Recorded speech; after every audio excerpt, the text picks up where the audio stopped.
I would like to welcome everyone today to the State Board meeting for Tuesday, June 13th, 2023. I would like to ask Dr. O'Shields if he would please lead us in the Pledge of Allegiance. If everyone would please stand at this time. Attention, salute, pledge. I pledge allegiance to the flag of the United States of America and to the republic for which we stand, one nation, under God, indivisible, with liberty and justice for all. Thank you very much.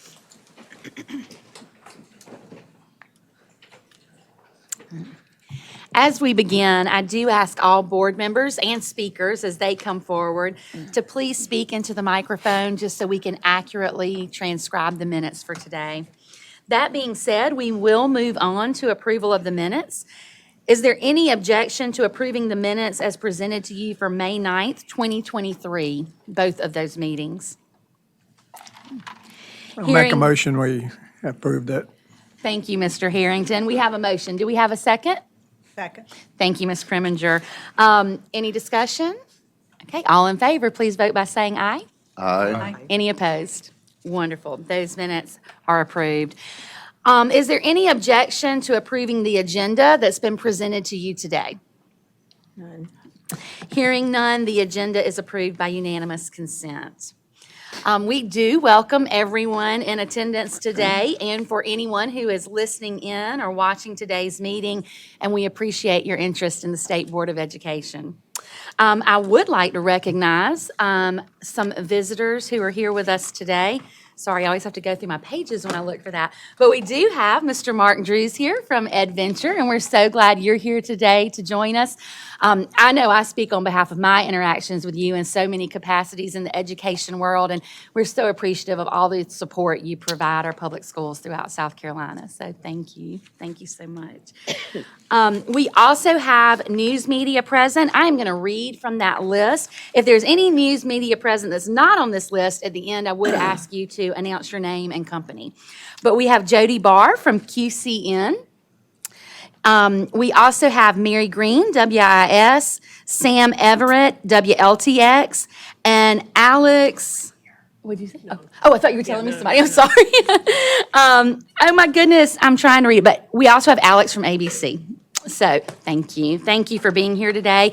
Also, when I announced the guest, I should have also announced we have Dr. Kevin O'Gorman here as well. I'm part of a task force that we'll be presenting on later. Thank you for being here, Dr. O'Gorman.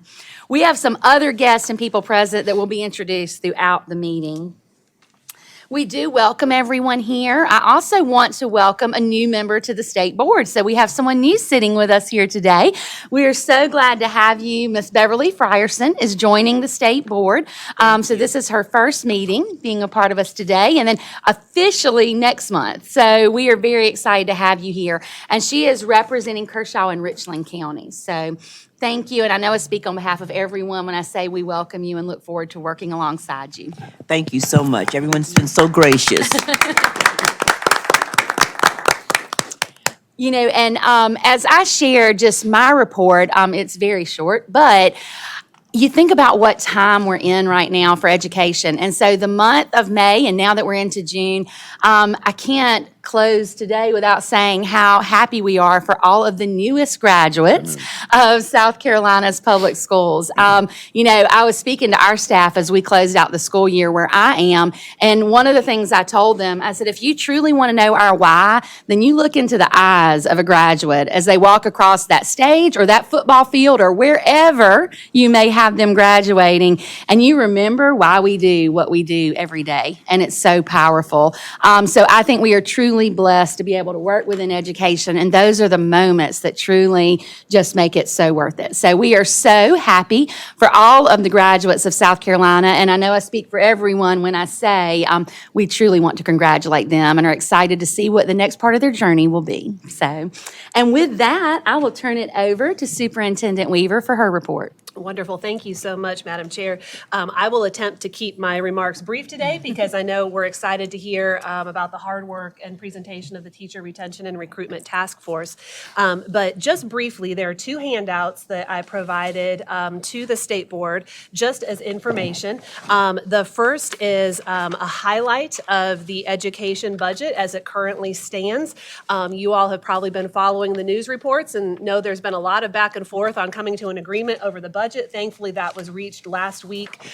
The General Assembly will be in town tomorrow to pass that budget. So we're nearing the end of the race on that. And so this is, again, just for information and has not yet been formally passed, but this is where the numbers currently are. And I want to stress that this has been an incredible year of investment in public education. And I want to be public in my recognition of Governor McMaster for his willingness to make education a priority of his administration and prioritize that in his State of the State this year, as well as the incredible work and cooperation and collaboration that we have seen between both the House and the Senate in prioritizing the needs of our students. And this list that you have in front of you today is not all-inclusive, but it's just some of the things that are highlights that I pulled out that I think deserve to be recognized.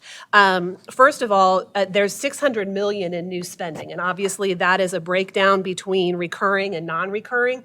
But just looking in terms of recurring dollars year over year, we have seen a 7% increase in our public education budget this year, which I think is a pretty remarkable investment in the future of our teachers and our students. We also saw that the minimum teacher salary schedule will be raised by that $2,500, so that's a big line item in the budget, $324 million. There is money in the budget for bus driver raises. I know districts have had real difficulty in recruiting and retaining the bus drivers who get our students to and from school, so that's a great priority. Continuing to invest in early childhood, both our CERTUP and our First Steps program, raising the teacher supply line from $300 per teacher to $350 per teacher. An innovation grants fund here at the department, which we will be rolling out information in the coming weeks on that application and decision-making process. Again, continued increased investment in career and technical education, which is something that as I travel the state, I hear so often from our employers that we need folks who are graduating ready to go into the workforce if they are not going on to higher education. And so that CTE investment is really critical.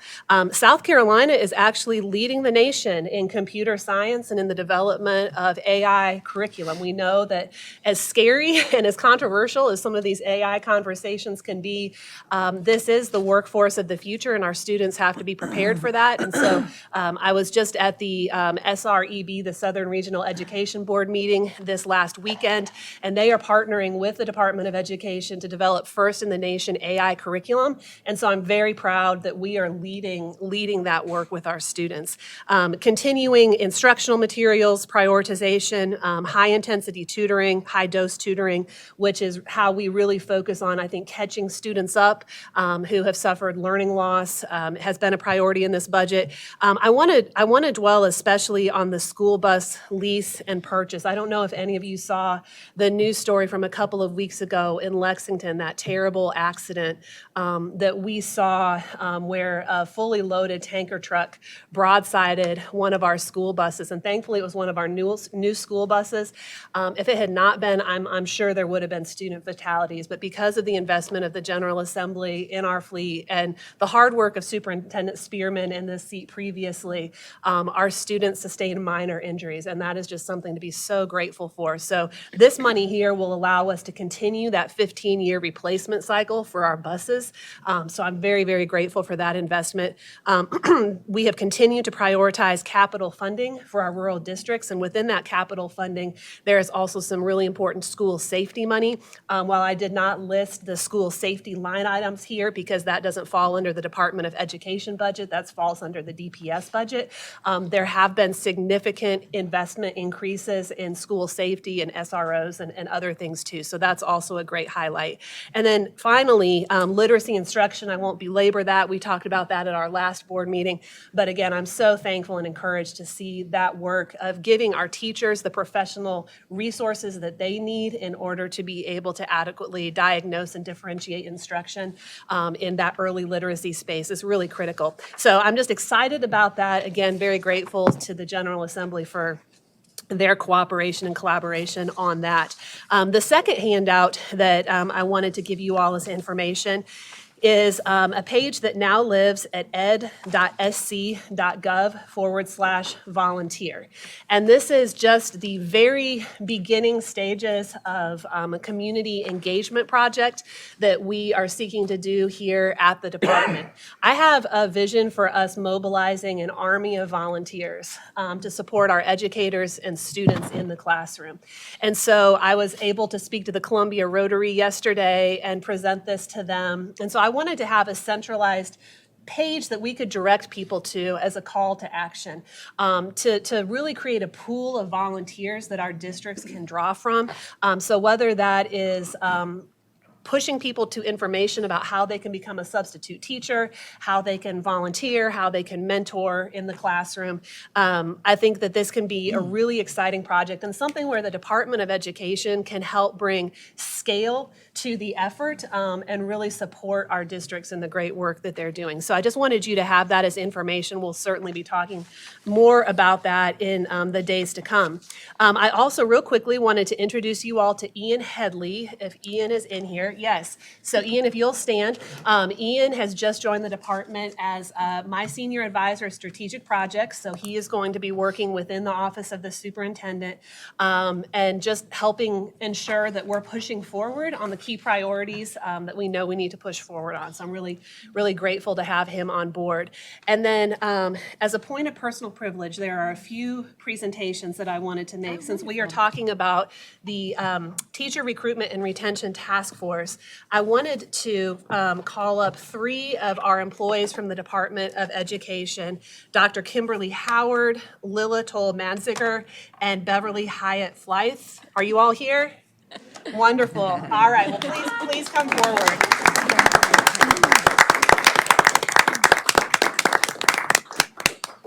I just wanted to say a special thank you to each of you all for the incredible work that you did on this task force. We know that the most important resource that a student has in a school is a great teacher. And so there's nothing more important, therefore, that we can do to support the learning of our students than to make sure we are recruiting and retaining great teachers. So I know you all put in countless hours above and beyond your regular job description in order to make this report happen. So I just wanted to publicly thank you. Absolutely, absolutely. Beverly, there you go, and Kimberly. Just join me in giving them a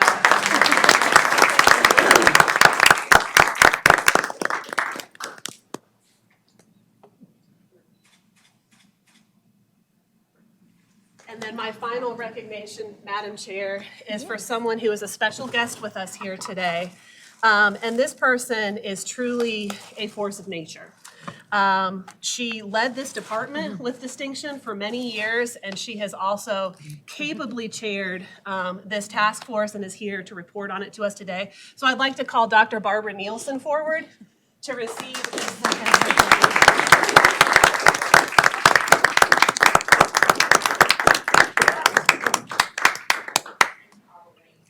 No, that's great. It says, the South Carolina Department of Education extends its thanks to Dr. Barbara Nielsen, Chair of the Teacher Recruitment and Retention Task Force, for her exceptional leadership and vision in advancing the recruitment and retention of exceptional educators for the students of South Carolina. Thank you, Barbara.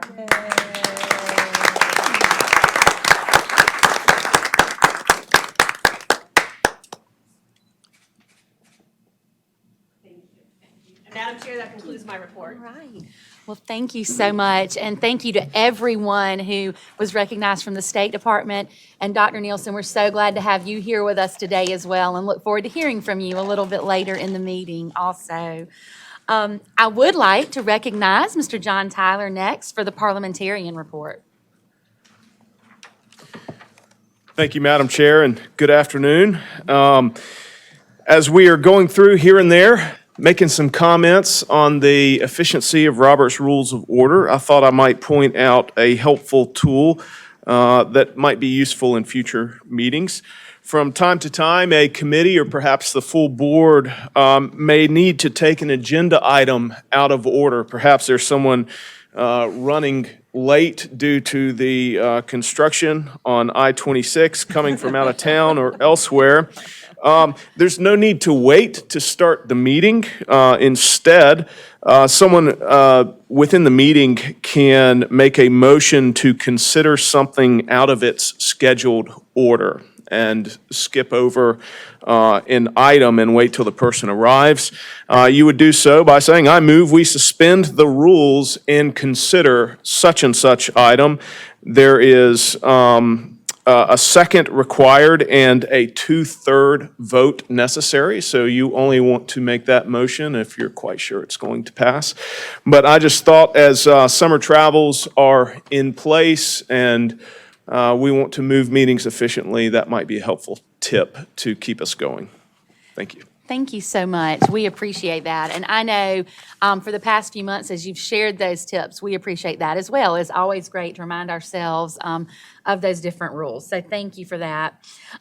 We do have one person signed up for public comment. Patrick McLaughlin, if like to come forward. And as you come forward, just what we share with everyone when they are speaking today, but we appreciate your interest in public education. We do allot 5 minutes for comments, which we take as information, because we are hearing those for the first time. And if we have any questions or need additional information, we would contact you at a later date. But we thank you in advance for understanding our procedures. Yes, ma'am. Thank you. Madam Superintendent, Madam Chair, thank you for giving me a brief amount of time to address y'all. My name is Patrick McLaughlin. I'm an attorney in Florence, South Carolina with the Wakila Law Firm.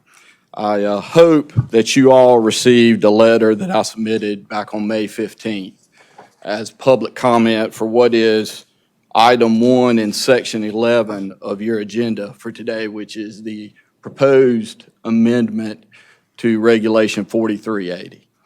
I am here today to speak to y'all about that on behalf of 2 of my clients. That would be the parents of Autumn Angle and Nizelle Wilson. Those were the 2 children that were attacked on the Chesterfield County Special Needs bus so many days ago that led Representative Richie Yao to propose a bill that 112 days ago I came up here to Columbia to speak in favor of, and your department opposed it. Your department opposed it by your Director of Governmental Affairs, Mr. Cease, getting up and astonishingly to my clients, telling a joint subcommittee of the General Assembly that y'all had no idea why Representative Yao was proposing that bill. And I was shocked by that because 1,744 days ago, your department warned the Chesterfield County School District that special needs buses, children on special needs buses, were endangered in Chesterfield County. Your department did that via an email from your driver trainer, P.J. Krause. 1,681 days ago, your warnings went unheeded. And those 2 children, a 4-year-old and a 6-year-old, nonverbal, both of them nonverbal, both of them restrained in a bus, were savagely attacked by another child with severe special needs issues. Madam Superintendent, you talked about how fortunate we were to escape fatalities in that bus wreck we just had. I'm here to tell you today that Autumn and Nizelle are incredibly fortunate to have escaped with as little physical harm as they did. We'll never know the extent of the emotional harm they suffered because they can't tell us. You know, we had the, quite frankly, probably the leading expert on autism and trauma who does not do work for people like me. He doesn't do legal expert work. It's not what he does. Had to beg him to get involved in this case because nobody else could tell us how this impacted my clients. And he got involved with it, and he told us that they had suffered trauma. He can't diagnose them with PTSD because they can't talk. He can't meet all the requirements under the guidelines to do it, but they pretty much both suffered from it. 920 days ago, I took the deposition of your Director of Safety and Information, Richard Podmore. And Mr. Podmore is like I suspect all of y'all are. You get involved in this because you care about kids. Y'all aren't coming up here spending your afternoon for that box lunch they provided you just a few minutes ago. You got involved in this because you care about children. And I'm sure Mr. Podmore got involved in education because he cared about children. But 920 days ago, he admitted to me under oath as your representative, a 30B6 witness in a civil lawsuit, that y'all knew about two problems on special needs buses, two problems that could be fixed via regulation, and nothing has ever been done. That is one, requiring an attendant on a special needs bus when you've got children that are being physically restrained, and two, sharing important safety and behavior or health and behavioral information of special needs children with the special needs bus drivers so that they know if something occurs on a bus, maybe they can put two and two together and figure out what's going on. In that deposition, which is part of the letter I sent you, it's part of the video that was linked via the Dropbox, you can see him admit that y'all have known for a long time that that information doesn't get shared. Y'all have known for a long time that the law on the books requires there to be an attendant on the bus, or else these bus drivers are violating the law when they get off the bus to operate the chairlifts. Nothing was ever done. So 112 days ago, when I listened to Mr. Cease get up there and tell the General Assembly that y'all didn't understand why Representative Yao was proposing those two bills, quite frankly, I was shocked. I was even more shocked when it was, oh, we can take care of this. We can get it done. And when challenged by that committee, Mr. C said that y'all would have a regulation done within 30 days. I don't know who wrote this proposed amendment, but I can tell you this much: to get up in front of that joint subcommittee of the General Assembly and tell them that y'all were going to submit a reg that was going to do what Representative Yao's bills were meant to accomplish, whoever wrote this, if they claim that's what this reg does, they're either being disingenuous or they are incompetent. One of the two. It Mr. accomplishes nothing. I am so sorry, time is up. If you just could finish what you were sharing, I Yes, ma'am. apologize. This reg accomplishes nothing. If you're going to look at the reg, you need to make it require attendance on the bus, and you need to make it require that the information be shared. We're going to start school back in August, late August, early September. There are going to be special needs buses without attendance and without this information being shared. Children are going to be hurt if y'all don't do something. Thank you. Thank you for being here today and sharing, and we appreciate you understanding our procedures as well as far as that goes. We will now move on to our state board items and our committee reports. I will begin the report for the Policy and Legislative Committee. We did have 3 items for approval during our committee meeting today. One was request for approval of proposed amendments to Regulation 4380, Operation of Public Student Transportation Services. Another was Greenwood School District 52's request for flexibility pursuant to the competency-based education proviso adopted by the General Assembly in the 2022-2023 General Appropriations Bill. And then a third was a similar request for flexibility pursuant to that same proviso for Pickens County School District. Those were each approved within the committee. The request for approval of the proposed amendments to Regulation 4380, that was not put on the consent agenda because Mr. Cease will present that to the full board a little later in our meeting today. However, items 2 and 3, which would be the Greenwood School District 52 and the Pickens County School District request for flexibility, those were placed on our consent agenda. We also had one item for information. Dr. Sarah Longshore, she was able to share with us approved district waivers that have occurred since January of this calendar year. So those were shared as well.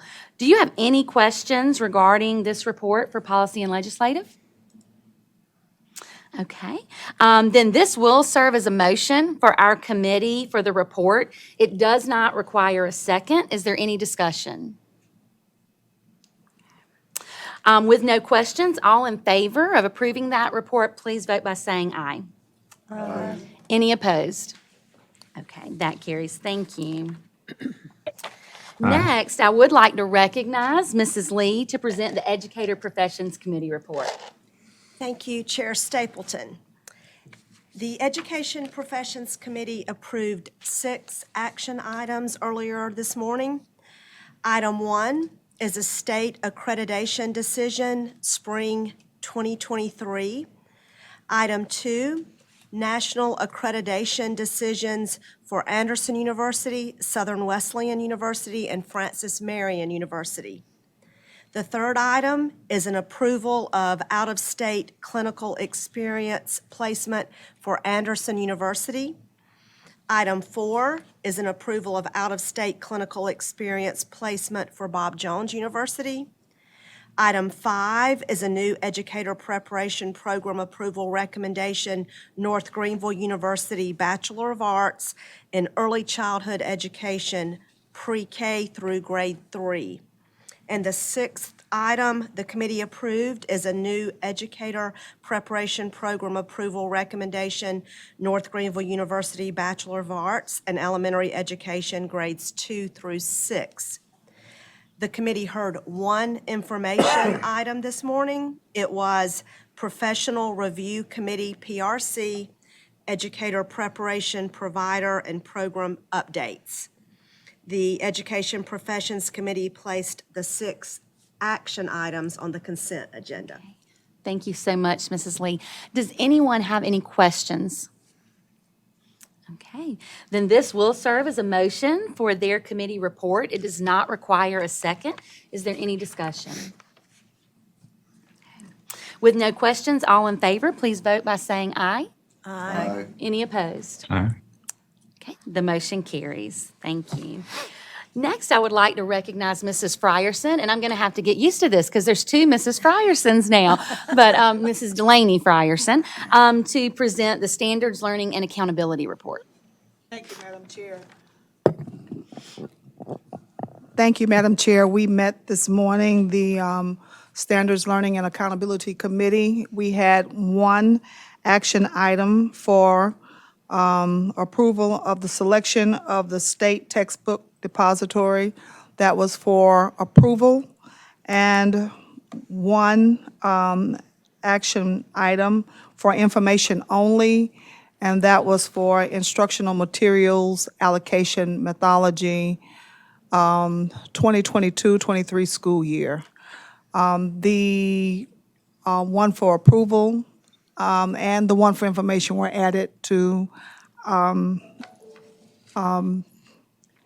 Consent agenda. the consent I know, agenda. sometimes it leaves us. Wonderful. Thank you. Does anyone have any questions for Mrs. Frierson? All right. Well, that report, that does serve as a motion from their committee for that report. It does not require a second. Is there any discussion? Hearing none, please vote in favor by saying aye. Aye. Any opposed? That motion carries. Thank you. I would now like to recognize Mr. Walters, who is with us remotely, and we greatly appreciate him being here today, since he couldn't be here in person. But I would like to recognize him to present the Educator Licensure Committee report from earlier today. Thank you, Madam Chair. We did, in fact, have a busy morning, and through the wonders of technology, I was able to join you today. We had a total of 26 cases before the ELC. We had one initial certification request, which was denied, one revocation, 6 public reprimands, 14 breach of contract cases, and 4 unprofessional conduct cases.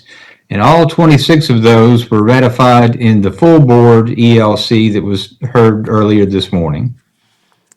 Thank you, Mr. Walters. And in our full board licensure meeting, we did have 2 additional cases for consideration. Those resulted in a denial of an application for entry into the PACE program and an order of suspension. So that is a total of 28 cases that were resolved today. As always, we thank our Office of General Counsel so much for everything you do to provide us with so much information prior to coming in person and then leading us through that throughout those committee meetings. So thank you again for all you do. The consent agenda has been discussed throughout those reports, and action items were moved to that. Is there a motion now to approve the consent agenda? So moved. Okay, I heard Ms. Crimminger first, and Ms. Crimminger, I know, made a motion to approve the consent agenda. Is there a second? Second. Thank you, Ms. Allison, for seconding that motion. All in favor of the motion signify please by saying aye. Aye. Any opposed? The motion carries. Thank you. We do have additional items we will be reviewing today, as you saw on our agenda, beyond our morning committee reports. And so the first of that, for Agenda 1, we would like to invite Mr. Cease to please come forward. He will share information regarding the amendments which were shared with the Policy and Legislative Committee earlier this morning. Good afternoon, committee members. Thank you for having me. The regulation you have in front of you today, 43-80, is before you because members of the House Education and Public Works Committee asked the department to review this regulation. The following changes are proposed in this amendment. It updates the term disabled student to student with a disability. It clarifies the parameters in which an aide is required on the bus, the priority in which aides are assigned to the buses, and the circumstances in which an aide for a student with an IEP or 504 plan may serve as an aide for the bus. During the public comment period that closed on May 28th, the department received comments asking us to protect children, mandating aides on buses with students in a child safety restraint system, and ensuring that students' IEP and 504 plans are adhered to when allocating aides to the buses. This regulation was drafted in consultation with Department Legal Counsel and transportation personnel. I'm happy to take any questions. Do any of our board members have any questions for Mr. Cease regarding that? One thing I would ask, could you just quickly give a timeline of what the next steps are? I know today is only the first reading. Right, but- so there's a public comment period that will happen after the first reading, and this is published in the State Register. And that public comment period, I believe, closes on August 28th at 5 p.m. And the next reading will be September 12th at the board meeting. Are there any questions? Yes, Ms. Allison. Thank you, Mr. Cease. Let me ask you this. Does this apply only, these regs apply only to a bus that is considered a special needs bus, or does this apply to all of our pupil transportation buses? For instance, if a child is put on a bus that has a disability, and it's a regular school bus without special needs accommodations in any way, do these apply to that? So if the student's IEP or 504 plan requires an aide, then yes, it will. Madam Chair, I have a question. Yes, Ms. Rice. I can hear you, yes, you're good. My question is, as I listen to the attorney from Florence, Mr. Patrick Longhorn, and then I just saw the report, what I'm wondering is, has there been any attempt to reconcile whatever the perceived deficiencies are that Attorney Longhorn pointed out in the report we have before us? Right, so our initial issue with Representative Gow's proposed legislation was that if you mandate aides for buses, the way that bill was drafted, if there's no aide, the bus does not run, which is problematic because we have aides and bus drivers call out sick every day. So that would leave children either unable to get to school or stranded out of school. Well, I have another question. Yes, ma'am. I understand that you said sometimes the bus driver may not be available, et cetera. If we have a situation, as the attorney explained, where a child is nonverbal and the child is injured, if we don't have an attendant present, would that not place our state in some legal jeopardy if something were to happen to a child in that situation? That's certainly possible. Is there any way to reconcile that problem? That's what we're trying to work through in this process. Okay, thank you. Any, oh, go ahead, Dr. Urshiel. As I understand, approval of this first reading is an effort to continue to provide additional input such that second reading could indeed be different than this first. Correct. So this is merely getting something in place, because if I understand you, what you're, one of the hangups, one of the concerns, and being a superintendent of a district, I understand it. In the event of there not being an aid available, theoretically, a bus may not run at all. Correct. That means not only would the student that needed an aid not be able to get on, none of the other students on the bus. Or to school. Are there any other questions or discussion? As we've stated, this is the first reading, and then this will just continue the process to look at anything else that may be added within that. So I will entertain a motion to approve the first reading of these proposed amendments. Okay, thank you, Ms. Collier. We have a motion from Ms. Collier. Do we have a second? Thank you, Ms. Johnson. Any discussion? Okay. Hearing none, all those in favor, please vote by saying aye. Aye. Any opposed? That motion carries. Thank you, Mr. Cease, for being here today. You will see, as agenda item 2, listed under your approvals, we will have our 2023 Model Safe Schools Checklist, and we have Deputy Superintendent Laura Bain from the Division of Communications and Strategic Engagement here with us to share that. Thank you for being here today. Thank you, Madam Chair and members of the board. James Rawl, who is our Director of Safe Schools, is unable to be present today. He is at a conference with school resource officers, making those connections and learning more about what matters to folks on the ground. So we are looking forward to his report when he gets back. And in the interim, I am reporting today to ask for the approval of the 2023 version of the Model Safe Schools Checklist. That checklist is required, I believe, by either law or proviso to be updated annually. In April, we asked for feedback from districts on ways we can improve that checklist. We received none, so the version we have in front of you has the date updated and no other revisions from the previous year. So we respectfully ask for approval. Thank you. Thank you so much for sharing that with us. So do any of our board members have any questions? Okay. Madam Chair, I have a comment, if I may.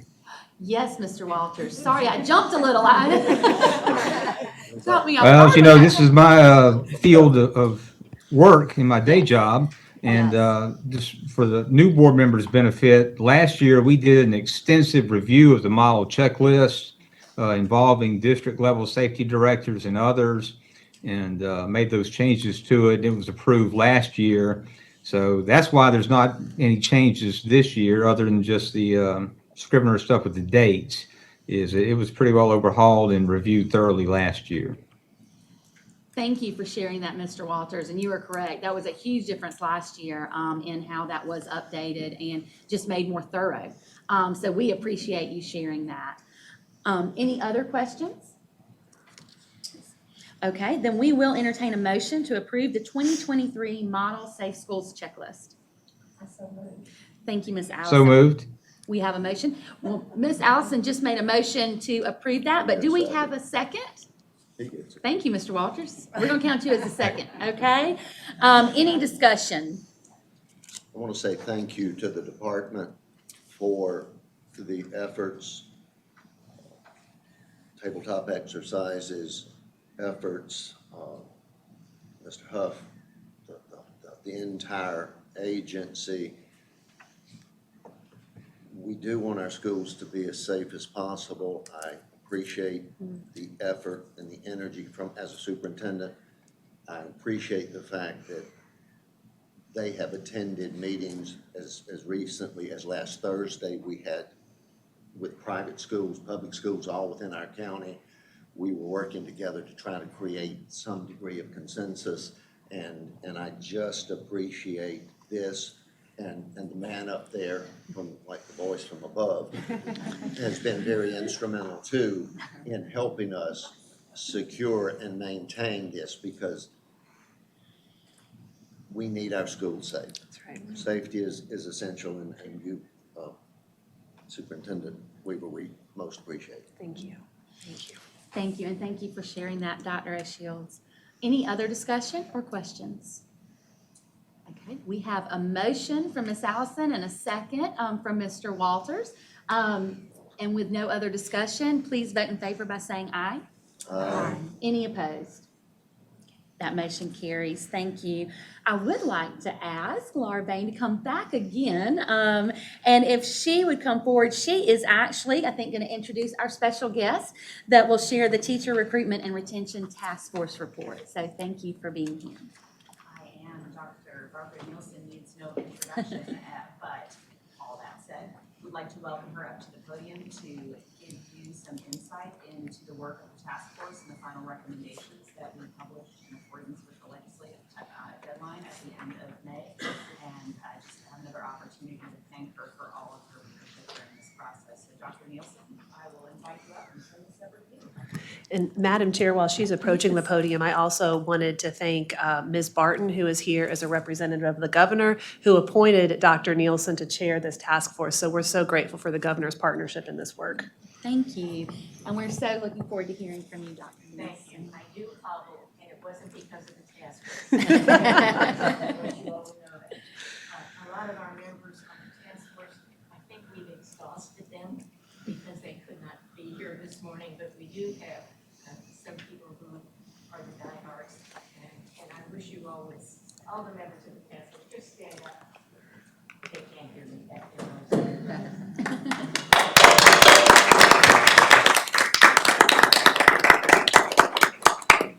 Those are really the two guardian angels, because they kept reading over everything that we did to make sure it was okay. Thank you for everything, and your staff, you know, Superintendent Weaver, it has been it's been a really neat journey. And when we started this, we said this was a unique opportunity, because everybody, yes, we're focused on teacher shortages and stuff, but we're also focused on having every one of our schools be the best. Now, all the other states are also doing this, so we had to make sure that we were, you know, one-upping them and doing better. I would like to say, though, that no one's going to pick this one up there, right? Melanie, the governor's not listening. It really has been a labor of love for all of us. It's been a long time. We started and said, you know, we're going to do our very best. We're going to look at everything. We looked at research. We listened to national and state experts. We listened to input from anybody who wanted to give input. We listened to surveys from everybody. And it brought together a real family of people saying, let's all do this together. And why I'm saying it's unique, we had the governor at the table, the superintendent, the leaders of the House, the Senate, and even though you're retired, you're state board, you were at the table. But we were all talking with each other with a common goal. And I think that's the success that is what has been produced. Now, that doesn't say that there isn't other ideas, and there's a lot more details that will come that have to be worked out, because you know that's how the process works. But I do think it provides us with a framework that is focused on the right direction. Our professionals that work in our schools need to be respected, they need to be recruited, they need to be retained, and they need to be supported. It's not an easy job. I don't know how many of you have darkened the days in the classroom lately, but it's very different than when I went to school. And it's very different even from when I was state superintendent. And it's not an easy task. Everything that's going on in the community walks through those doors every single morning. And our whole school teams have to work with that. So those were the things we were really trying to be able to deal with. We also had the opportunity, even though the proviso said teachers, included in the proviso were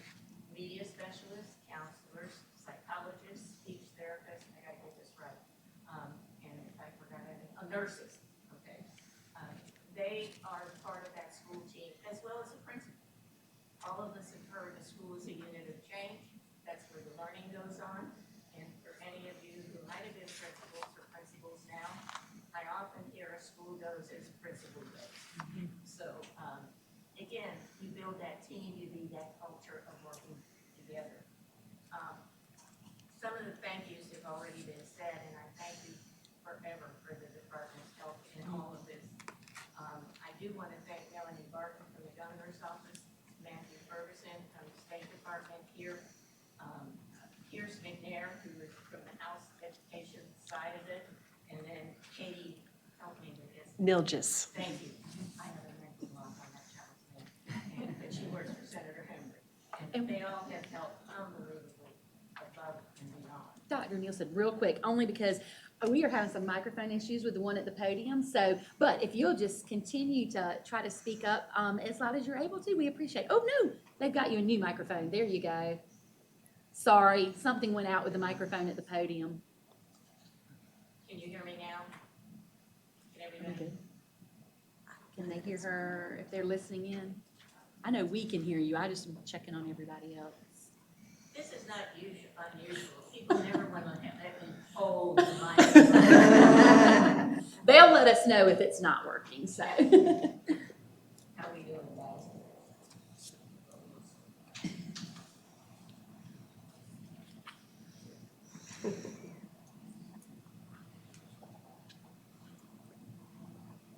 Are you getting there?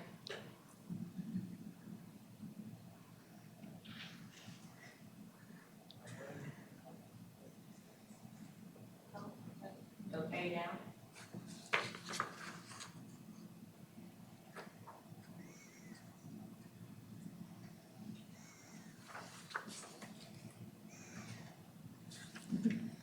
Well, I will tell you, when technology, when I was superintendent and came into this building, this basement floor was filled with carbon paper. That tells you how long ago it's been. Then technology came in, and of course, we worked on wiring in schools. And it was everybody went out and they were wiring the schools. It was really kind of a neat kind of thing to do. And I won't say this exactly to the press, but one of your fellow colleagues thought it would be smart to get me coming down from the attic of the school and take a picture of my rear end. The indignities of being superintendent. Now, you'll learn those things as you learn. I'll try and talk as, what is it, the auditorium voice, if I can find it. Thank you. I do want to thank our subcommittee chair, Senator Hembry, Rita Allison, Representative Tim McGinnis, and Carolyn Stiles could not be here. She's at a Greenville County School Board meeting all day today. So they're all there today.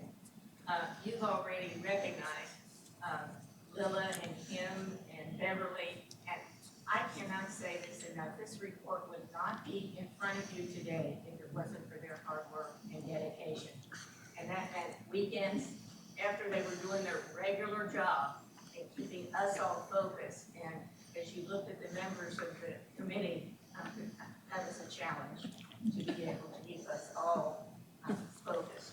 So I want to hit the highlights. You've all have it, and I know that you're going to be able to read it. Otherwise, we'll be here till 6 o'clock tonight. Really want to do that. As you look at the report, you will see all the subcommittees that were held, the listening sessions that were held. You know, we surveyed the different groups, the input we got from professional organizations and so forth. And so in the appendix of this report, we have tried to document everybody that sent us stuff, every article we read, things from research that was going on. Now, I don't expect you to look up every one of those links in the appendix, but we tried to make sure that we covered all the bases, that we had that broad foundation out there. And so, at your discretion, you may, when you're bored this summer, you may want to be able to look at some of those. On January 3rd, and I'm know, I really do thank the governor for appointing me to be chair. You know, when you're retired, you keep your passion for education, but sometimes you have to learn to watch what you say. So, but anyway, in the middle of that, I had a hip replacement, so I could read all the time. And these poor people on the task force kept getting emails from me, as well as the staff. So we began on January 3rd. We were lucky enough to have Mark Drews from Adventures at the Children's Museum here. He hosted us there, the whole task force. But then a lot of people don't know this because he really didn't get credit for this or the group over there. There was a group of professional organizations meeting throughout the pandemic to talk about how they could support the schools and everything they were doing during the pandemic, you know, to help learning. And so, Mark, we thank you very much. And he's watching to make sure we do good things, I know. So on the highlights of the recommendations, they're systemic, they are comprehensive, and they're designed to be a framework for further discussion or implementation. We tried to back up in the narrative part why we arrived at this, what was some of the reasoning behind it, and so forth. And I think it quickly became evident to us that as we started as one thing, there were so many things interrelated.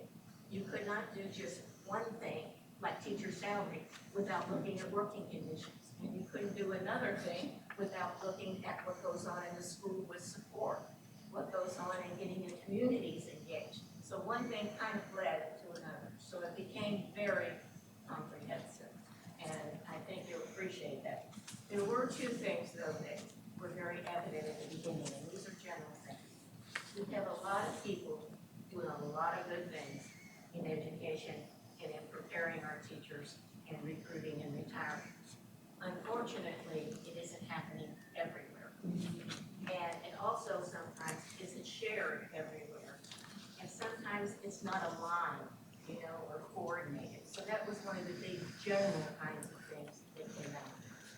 We also have agencies, very well meaning, they're all funded in the budget, doing things with education. But sometimes that education activities don't come back to you.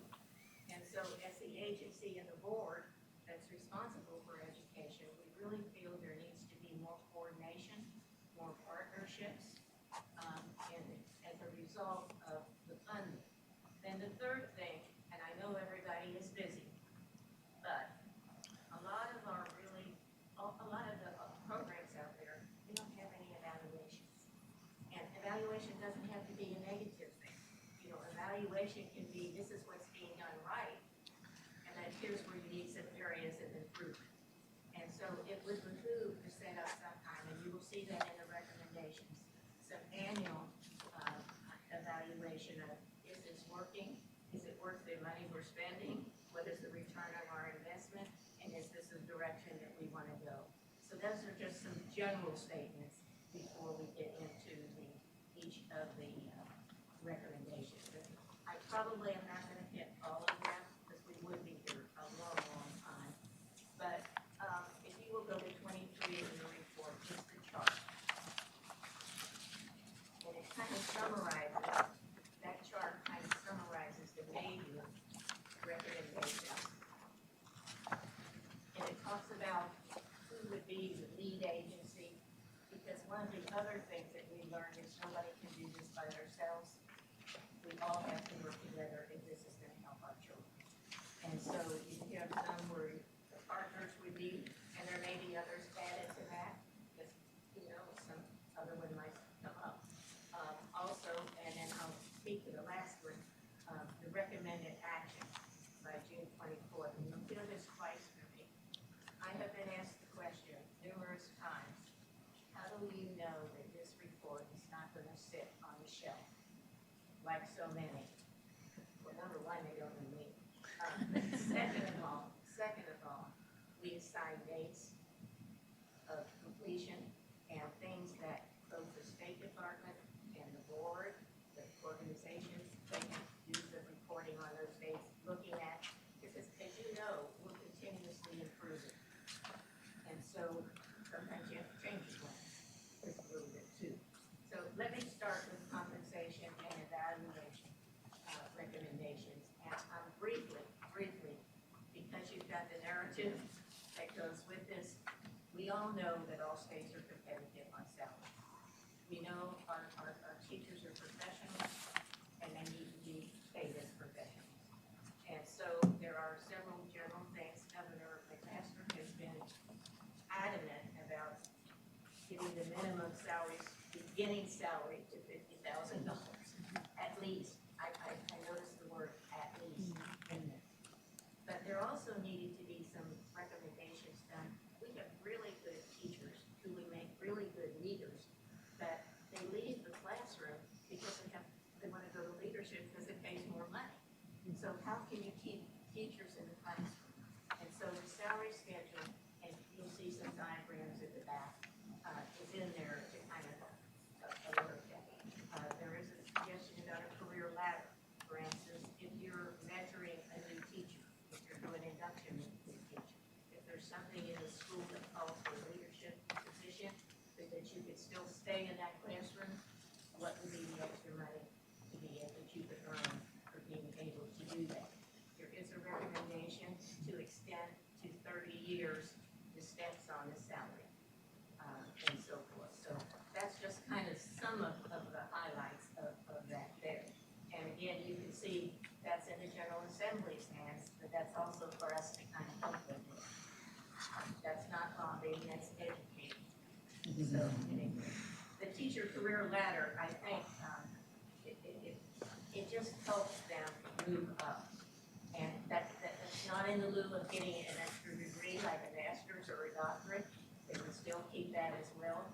And I do have to say that Frank Rainwater, who collects all the money in the state, he helped us look at it and develop those cells. And with the help of the teachers organizations, the superintendents organizations, all the different professional organizations giving their input, we got some pretty realistic kinds of things.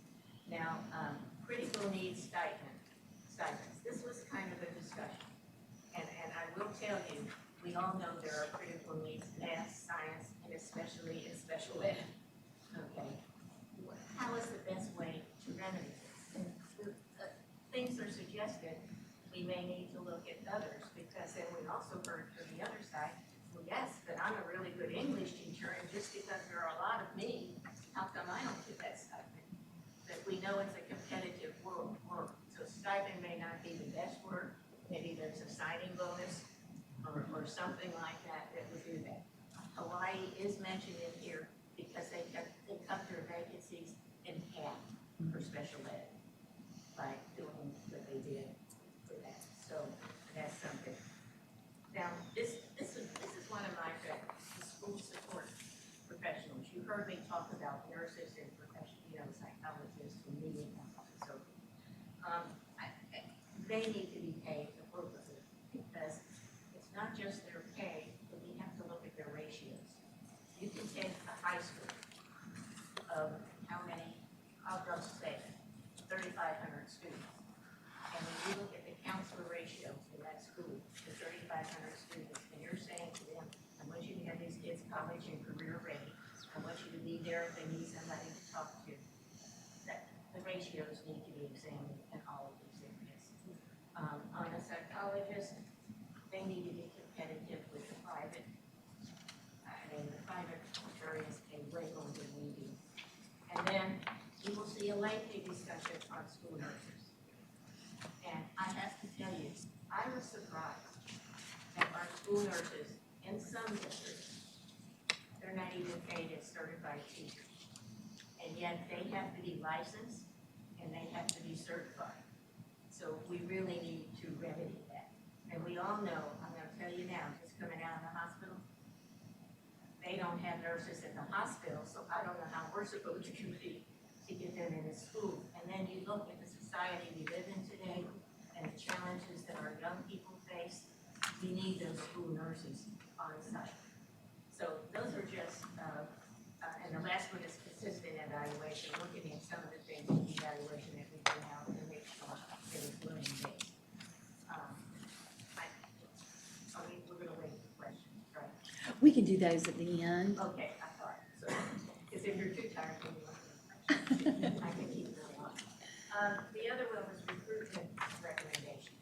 And, you know, we all are advertising, different groups are advertising, and everybody's trying to say, hey, the communities have to get the message out, schools get the message out, colleges of education get the message out. That's great. So what we need though is a coordinated effort, and we're asking, we suggested that the State Department lead that effort and bring all the partners in and come out. You don't have to do it in the same way, but if you could get a coherent message that can go out with everybody.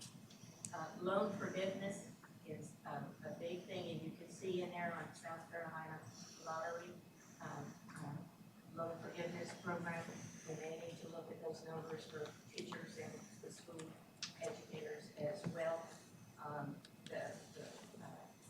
The teaching fellows scholarships, that greatly needs to be expanded because the research tells us that most of those that go through that program, when they go to college, they stay. And so help with their tuition really does help them. Grow your own. All of our school districts have aides that work in the school. We need to be able to think about, are there some programs we can help them get education, some alternative pathways, that even though they're an aide, they can gain the ability to be a teacher. And so giving districts that capability and the funds to do that would be extremely helpful for them. And then streamlining the certification process. I know you got your report this morning.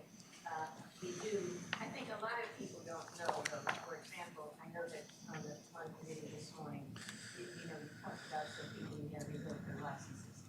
That goes into a national database, so that if that teacher, for a very serious reason, had to have their certificate revoked, if you're in North Carolina, you can look it up.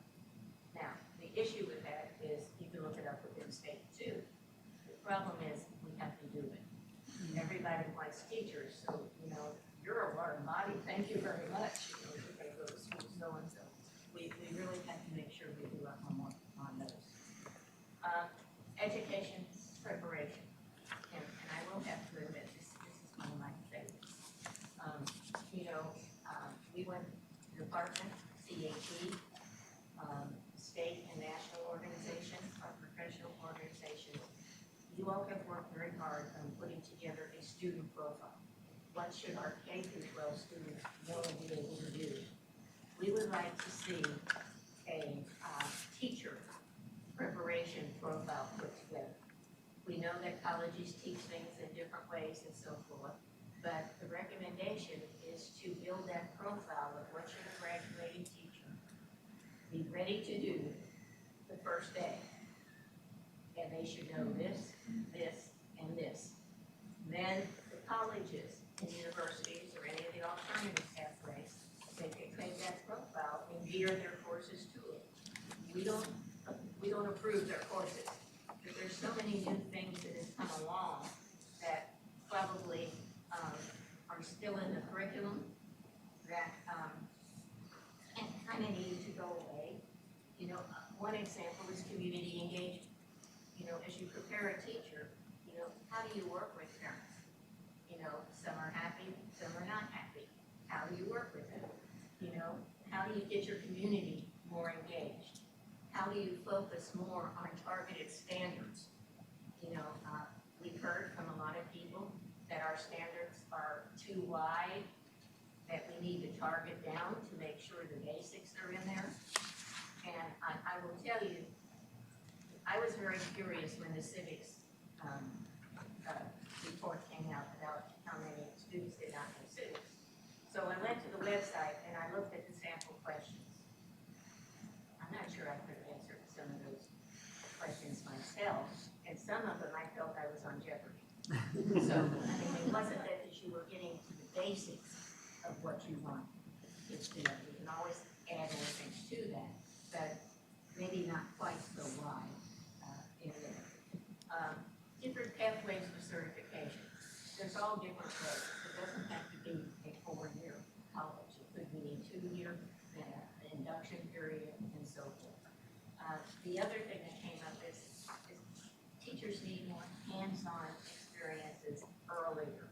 You know, you walk in that classroom the first day, and of course you think you know everything because you have a degree, and then you meet the reality. And those are the children, bless their hearts. And so, you know, they have to know that it's gonna take a while to grow into the job. So there are some suggestions on 2, 3, and 4-year coaching and induction.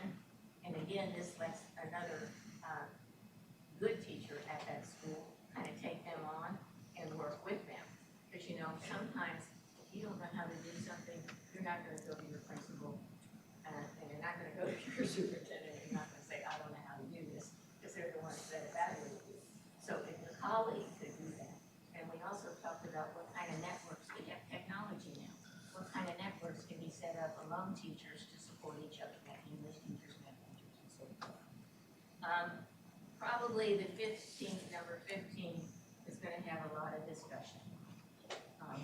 Eliminate the basic skills assessment, the praxis core at the beginning, not what they have to know to be successful, but that core that can keep a lot of kids out. They may do well on ACT, they may do well on something else, but they just don't take a test right. That doesn't mean they can't become a good teacher.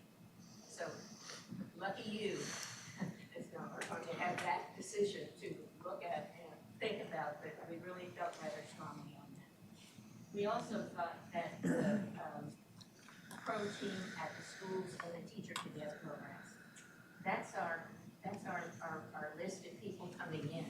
And so the more we can enhance that and make that stronger, the more we have a lot of people that will say, I want to go teach and I want to stay here to teach. You know, we do prepare teachers, but then they go, you know, to Georgia and North Carolina, someplace else. So that was the other one. And then the consistency of student teachers. I do think that we've got to kind of say, what are the important things when you go out to student teachers are. You know, we all would probably think classroom management, but sometimes that's a little hard to teach in today's world unless you've been there. So that came back to having more experiences of, you know, prospective teachers being in front of young students and saying, what do I do now? You know, because on any given day, you know, they are kids. You know.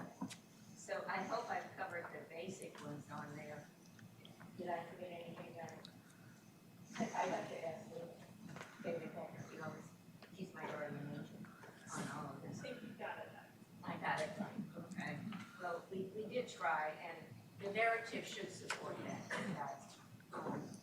This is not easy stuff, and I hope one thing I'm not scaring you of, because guess what? It's a lot of work for the state department and the state board members. So, you know, this is going to be serious discussions and so forth, and working with the legislature. Coming back to the, I skipped one thing on the marketing and recruitment interim director, is that we're asking the State Department, and Laura can hear this, to produce a toolkit for districts. Like, what are the best ways of marketing? What is the best way of recruiting? Sometimes when you bring people in for interviews, it might just be 1 or 2 people, and maybe you need some of the teachers on that recruitment, you know, interview. And so there are some ideas for that. I know that Tennessee has done a good job on that. One other state, which I will not mention, did a good job on that. But it is in the report, you can kind of see that. I think, thank you. I'm getting to working conditions, God bless you. We are on the working conditions, and we've heard a lot on this. And you know, how many of you watched Saturday Night Live years ago? Years ago. Years ago. Years ago. Probably all of us. Yeah. Anyway, you remember the Weiner family? We didn't have any members. I say this sincerely at the Weiners. People came with constructive things to say at the listening session. I mean, they had some concerns, they had some ideas, but they didn't whine about it. And they were very eager to help solve the problem. So I think that one of the things that came up everywhere, especially even in elementary school, is the need for planning time. You know, when I first taught, we were never allowed to leave our kids in the classroom by themselves. So if you had to go to the restroom, you had to go next door and have the teacher next door come over and watch your class and her class, you know. But a planning time is a good thing, especially when we're talking about focusing on standards and being able to do that. Prioritizing through learning assessment. We test for two different reasons. We have to have accountability. We all know that. We have to know our children are learning based on a certain criteria. But the things where we're falling short is assessment should be for informing instruction in what you need to change and do better, okay? And frankly, that information, Ellen's heard me say this so many times, I'm sure she's saying there she goes again, you have to be able for a teacher to see what standards did they miss and what did they know? First for reteaching, but second of all, how do I correct what I do next year? You know, otherwise you don't know that. Parents, you know, I'm sorry, I know percentages are good, and I know rankings are, you know, everybody accepts that. But as a parent, I would like to know, what did my kid miss? Excuse me, what did my child miss?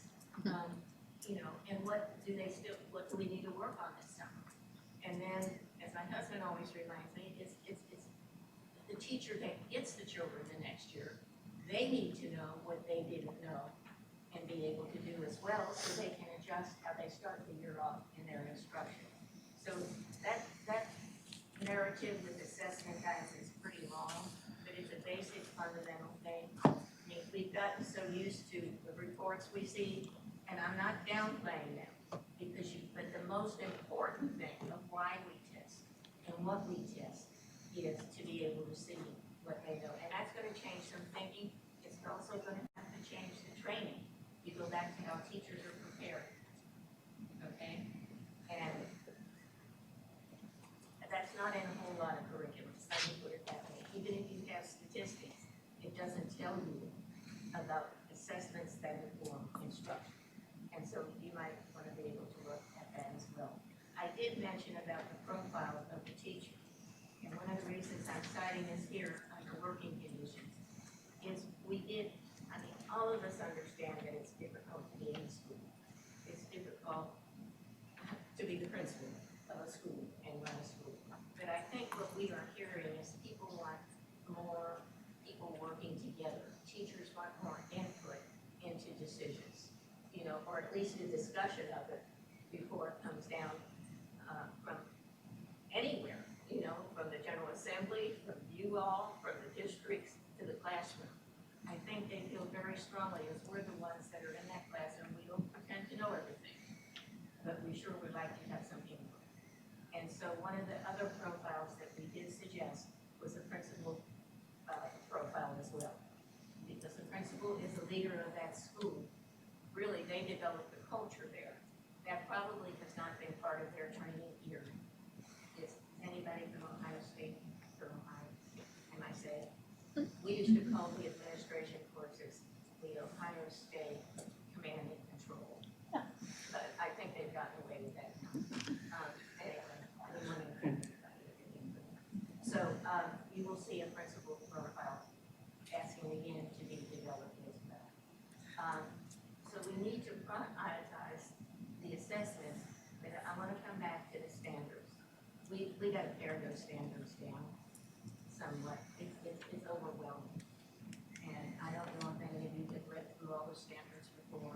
I don't know if you've looked at some of the sample test items, you know, and if you don't test well, you sit there at some of these questions and you say, well, it could be this way. Well, no, it could be that way. So we have to pay attention to that, and that's gonna need a lot of work. And that's gonna need a lot of cooperation as well.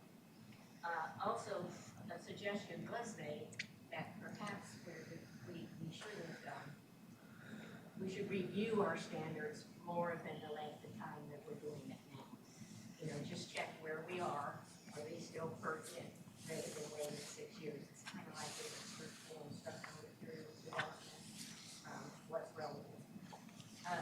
community engagement, we really do feel that we have to do something to get parents more involved, get the communities more involved, and as partners in this process, not as adversaries.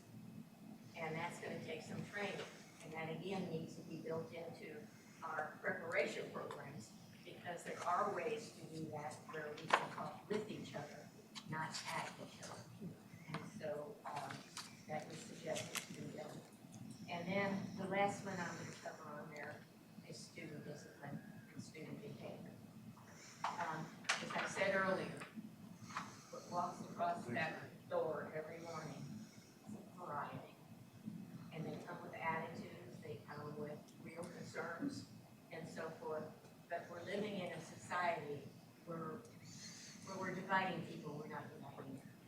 And so what we need to do is be able to work, to be able to have consistent. I mean, kids are going to do something wrong, all right? And I mean, we're all kids, I'm quite sure all of us do some things we don't want anyone to know about. But on the other hand, if there is an infraction, there has to be consistent rules, and it has to be reported fairly and consistently, and the parents need to be involved, or family need to be involved. And it should not, I hesitate to say this, but I will. You know, nobody wants to look bad on the report card. So if you have too many suspensions, okay, or too many expulsions, people are gonna say, oh my God, look what they're doing over there, look, that school's just totally unruly. And yet they're being fair and they're being consistent. So somehow we have to come together and come up with a consistent criteria that is applied fairly everywhere. And there's ways, you don't have to expel, you can school suspension, you can have different things. The kids have to learn there's a consequence. And so that's as brief as I can be, guys. I could have read every word to you, and I would get ugly looks back. I'll stop there if you have any questions, but let me say again, it's not gonna happen if we don't work together. But we have the opportunity. We got all the leaders in the room, guys. And if we can't do it now, shame on us. Thank you, Dr. Nielsen. Does anyone have any questions, comments? You know, in looking at this, as it relates to teacher recruitment and retention, one of the things that we're finding in administration is that there is also a shortage of administrators. Does this take into account them as part of that subset or subgroup and that they are also certified? Or does this more explicitly, and please understand me, there is nothing more important than the teacher. I just know that if you look at induction programs, percentage-wise, statewide, you will find that there is twice the number of principal induction applicants as there is would be first-year teacher, and just as concerning. I agree with you wholeheartedly, and even on as far as district office and so forth. And I think that's where like SCASA and the School Boards Association can partner with us too. That there should be that induction period, because you're green on the job too, you know, and that's what there's new and creative ways of doing things. So you will see in here a call for clearinghouses, you know, where it'll be posted on a site, all the good ideas and who's doing what.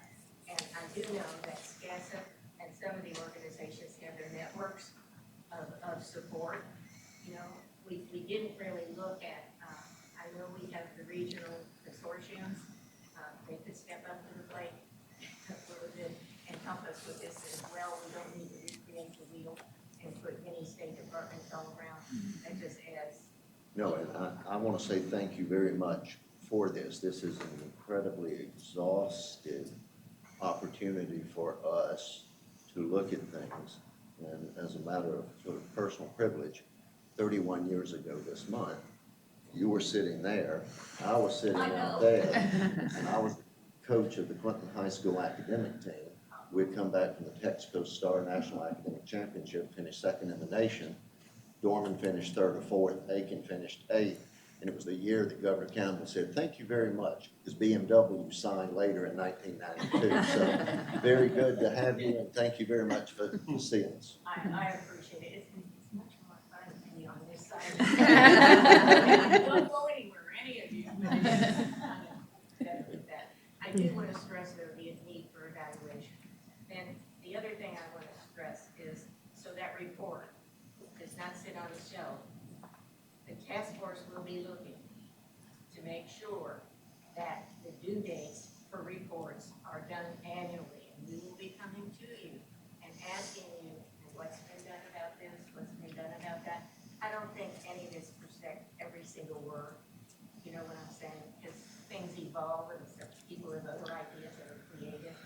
But you're going to have a huge responsibility in all of this. I'm not trying to scare you all, but it won't get done if we don't have everybody working together. So thank you. Thank you very much. Thank you. We do have one more. Dr. Hanlon? Dr. Nelson, thank you so much to you and your team for this work. I am looking forward to fully digesting this and then also working with legislators in my area on how we might accomplish some of these things.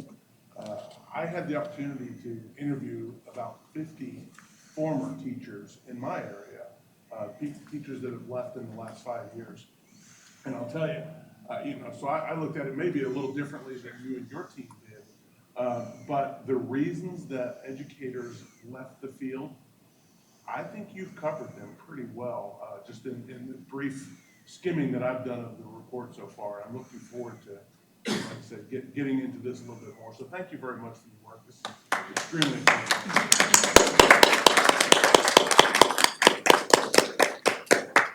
And yes, Dr. Nielsen, thank you for being here today. And we do appreciate the time, the dedication, and the commitment for everyone involved on the task force. So thank you so much for that. I would like to ask our interim chief financial officer, Stephen Strother, if he would come forward and share information regarding the requirements to employ retired individuals, and then looking at school year 22-23. Thank you, Mr. Strother. Good afternoon, Sheriff Stapleton, Superintendent Weaver, and members of the board. Thank you for having me here today. Can you hear me okay? Yes, thank you.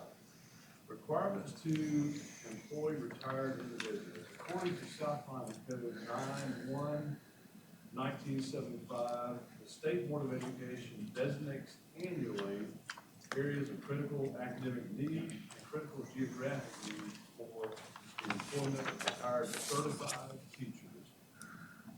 Teachers meeting these criteria can request via a waiver to be exempt from the earning limitations imposed by that code.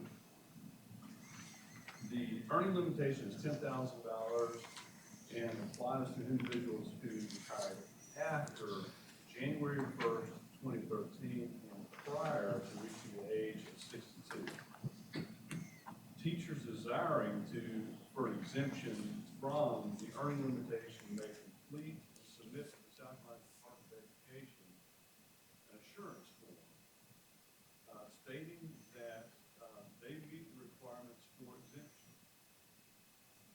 The district, however, must certify that no other qualified non-retired teacher is available to teach in that critical academic or geographic needs area. So what happens is the South Carolina Department of Education receives these assurance forms and must review and approve the assurance forms.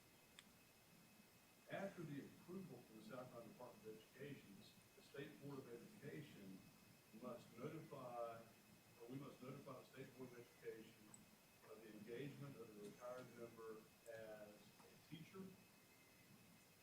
Afterwards, the South Carolina Department of Education will notify the state retirement system of the individual's exemption from the earning limitation so that the individual's monthly retirement allowance will not be affected, so they can continue to receive their retirement benefit and continue to teach. So I'm here today to present to you, per South Carolina Code 91-1975, the notification required regarding the engagement of retired members as teachers for school year 23.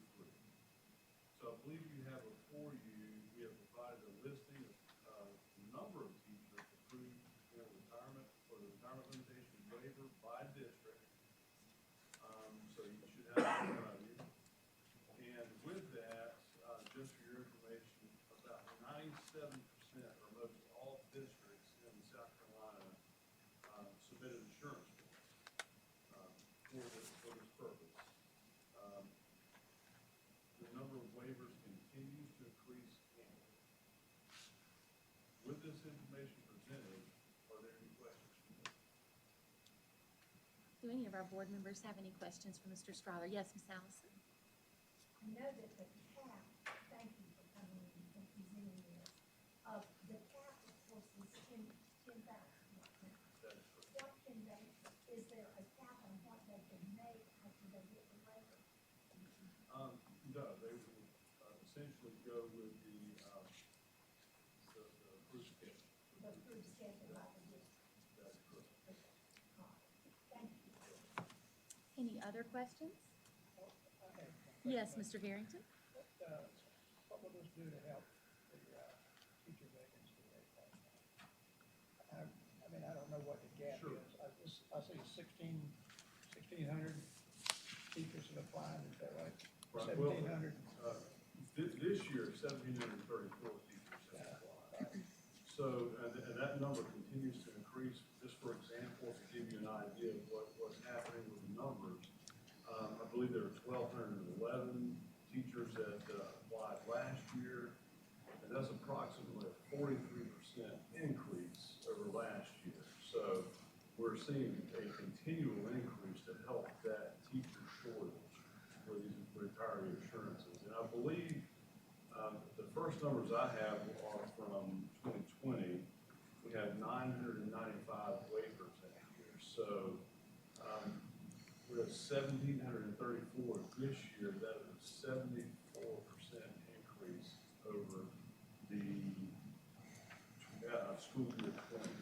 So we continually see the increase of these retiree waivers coming in. So that helps close that gap for people we cannot find in these critical geographic areas or the critical southern areas.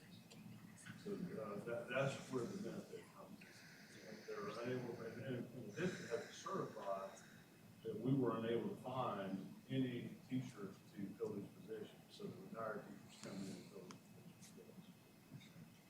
Thank you. And we do want to say thank you. It is truly a lifeline of support for many of us. My number is relatively large. The thing that I have found is somewhat more rural districts, when you're wedged between two larger communities, Greenville, Spartanburg, you find yourself in a battle that is difficult. And often what we have found is new teachers will come to us for their first 2 to 3 years and then go to Greenville, Spartanburg. And this is allowing us something that we keep our own, and A, they're experienced, B, they're involved, and they're rooted in the community. So I do appreciate that. Would you by chance have this information broken down by subject area? I do not. I might be able to That do would be that. interesting, since we're talking about certification issues, how that affects what decisions we make about certification. Sure, I'm sure I could probably gather that information by subject area. And I'll attempt to do that and bring it back or present it to someone by subject area.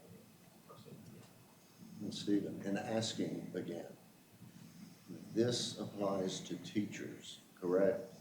That's At this juncture, it applies to Certified. teachers, certified teachers. Administrators in this case would not be part of this, or are That they? is correct. There's some language that says people who hold a certification. So I think that's kind of vague to me, at least, that that applies to anyone other than teachers. But the language states that anyone who holds a certification. But right now, we are concentrating on And I was just wondering in the future, and I think this was brought up by the attorney earlier as a valid point, very valid point, and the need for aides and bus, well, heck, I just wrote it down, cafeteria workers, bus, maintenance, technology, because, there are a lot of people who are older, but it doesn't mean they're old. And yet they don't get the opportunities that I would think and would like at some point maybe for us to consider, because often We look, and the teacher is the foot soldier. The teacher is the most important. But much like in any army, you need a cadre of individuals that are specialized. And I think sometimes we overlook what we call the least of these. And the least of these are some of the most important people we have in our district. And that, as I say again, cafeteria staff, bus, aides, special ed aides. You know, there are so many aides out there that we need to protect and provide. And I know that's not under your immediate purview, but it would be something that I would like for us to look at over time, because there are people with a wealth of knowledge who can't participate. And I know it's a PIVA thing. I know it's a PIVA thing. I know it's a PIVA thing. But the reality is, if you do the math, as I have with my finance director, PIVA actually comes out ahead, and they don't get it. And I don't get why they don't get it. But the reality is, it would be something that could expand, because now we do need bus aides. We do. We need, because if you go now, since COVID, Arby's paying $15 minimum, QT $20 an hour. It's hard. It's hard. And that's why I'm saying, if and as, and you've done an excellent job, and thank you for the continued expansion with critical geographic areas, critical academic areas. Thank you tremendously, you and your staff, State Superintendent, for allowing these things, because often those most invested are the ones that will give you everything they've got to help the children. And that, to me, is critically important. But I also don't want to forget the ones who do other things, because they too are important. And I think we have to remember them and not discount them and assume, oh, you'll just find somebody for them. Because it's hard to find bus drivers right now. Do any board members have any other questions for Mr. Stryler? Yes, Ms. Cordray? This list, though, doesn't represent every retiree that might be working, because this is only the people that need the waiver. So if you were 62 when you retired, you're not here. So do we have a list of the number of retirees? I don't, not before, We're not required to January report first, that. 2013, or retired before the age of 62. Right. But there are a number of other retirees out there that prior to that. Any other questions? Oh, did you have a question, Ms. Thompson? Oh, sorry, I thought you raised your hand. Well, thank you, Mr. Stryther. We appreciate you being here today and appreciate you sharing that information with us. Thank you. I would like to ask Deputy Superintendent Matthew Ferguson from the Division of College and Career Readiness to come forward, and he'll be sharing with us our literacy update, as well as an update about Allendale County School District and Williamsburg County School District. Thank you for being here. Thank you. Good afternoon, everyone. I think I must be the green person on the job that Dr. Nielsen mentioned earlier, because I get to be last after a very long day. So I apologize that I am last, but I do have a few important updates that I want to share with you all today. The first is related to literacy and the work that is continuing with the letters appropriation. Superintendent Weaver mentioned where we are in the budget. There was $39 million that was currently approved, and it all goes as planned for the implementation of professional development for all K-3 teachers in South Carolina and foundational literacy skills. We have started with a coalition of the willing, and I am pleased to announce that there are many more who are wanting to sign on to be a part of the coalition of the willing than those who do not. So that has necessitated us really working over the summer to build out the department's capacity to provide more trainers. So Dr. Duggins has been working to create some cohorts, and we will be sending out surveys to superintendents and districts to ask for folks who are interested in becoming the letters trainers across the state. And we will start cohorts in July and also in the fall to be able to build out the department's ability to provide more training, because everybody is wanting to participate. So that's a good problem. The other piece that I wanted to make sure that you are aware of is that we are currently in the process of approving instructional materials for entertainment arts. That process is kicking off today, actually, with a committee of reviewers, and will continue through the summer and fall. And those selections will be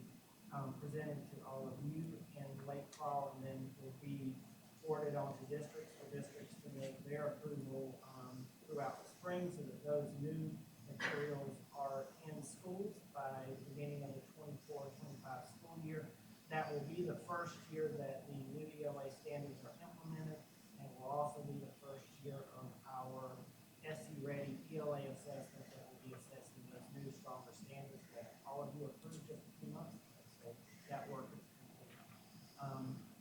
For Allendale, our update is that we would like to thank Dr. Margaret Gilmore for her 6 years of effort in the district. She has recently announced her retirement. And we have a newly appointed district administrator who will be serving in the interim over the summer to set up the school district for a successful start of the school year. Ms. Angela Jacobs is currently a Department of Education employee. She is on the ground in Allendale County, running the day-to-day operations there as Dr. Gilmore begins her transition into retirement. We wish her well. That is much well-deserved and earned after 6 years of very hard work in Allendale.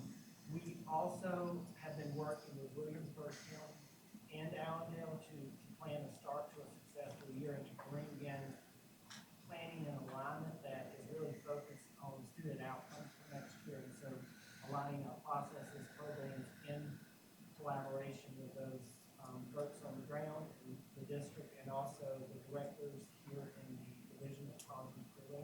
We're really excited about the work that is beginning to come together and set us up for continued success and student outcomes beginning next year. That concludes my presentation. Are there any questions? Do any of our members have any questions? Ms. Allison? I just want to ask, on the letters training, is that K-5 through 3? Yes, ma'am. Kindergarten through third grade. I guess my daily devotionals are getting to, but the reality is, I want to say thank you to you and you. Letters was not something any of us really looked forward to, but I think after now a year into a 2-year cycle, many of our teachers are beginning to say, I'm beginning to understand. And I think it's hard and it's onerous. But as Abby Duggins will say, it's been some of the most meaningful professional development we've done in our district in a long time. And you should be should know how appreciative we are, and more importantly, how we hope this will be of strong benefit. Because we were talking out there at lunch.